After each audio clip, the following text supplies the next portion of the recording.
Hey guys, and welcome to another Sunday episode. Oh, it happened again. Oh my god.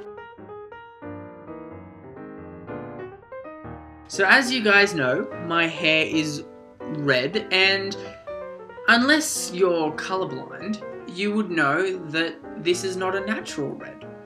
However, a lot of people believe it is, and to that, I usually have some kind of smart comment for them, saying that my mother was a leprechaun, that my father was a whatsit, and I just kind of came out like this.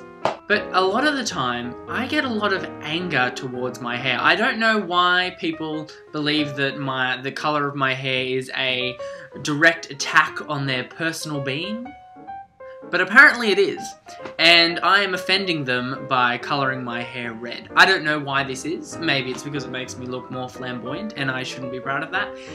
Or maybe they just don't like how shiny it is. The only negative comments that I usually get are, not surprisingly, from middle-aged men that are extremely hardy, like, I'm gonna knock down this wall. Me man, you woman, bonk. A lot of the older people in, say, their 40s, 50s, they're extremely close-minded. So, from these gentlemen, I usually get comments like, why would you do that?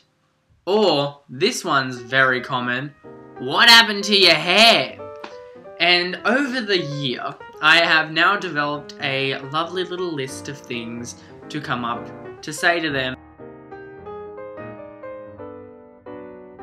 I was sick of it being green. I had too many grey hairs, you should give it a shot. The next two are my favourite. The first one is usually directed at gentlemen that are bald. I could say the same thing. Or sometimes I like to take an emotional role and start acting, because God knows I'm good at that. What do you mean? I didn't change my hair colour. This is how I was born with this hair. You know, I thought when I left high school, people would be so much nicer to me. You know, I have been out of high school for 7 months and I haven't had a single person come up to me and say, what's wrong with your hair? Mental terrorism, people. I have now came down to a conclusion why people get so emotionally distressed when they look at my hair. I believe that now it is a form that they are terrified of how comfortable I am with being different. And that is what I'm urging you this week to do. You don't need to go out and get your hair coloured red. You don't need to get a piercing. You don't need to get a tattoo on your face that says, I'm awesome. However, this week, go on your Facebook, go on your Twitter, and if you're lucky enough to have Google Plus yet, go on there too. Anywhere that is some kind of broadcast of your life, to place up something that you like. However, it has to be something that you like that other people may not, and even ridicule you for. Because embracing your differences is what we all need to do. A couple of years ago, I was terrified of letting people know that I was a Paramore listener, because, let's face it, a lot of people look down on Paramore fans. It's like she's singing to me.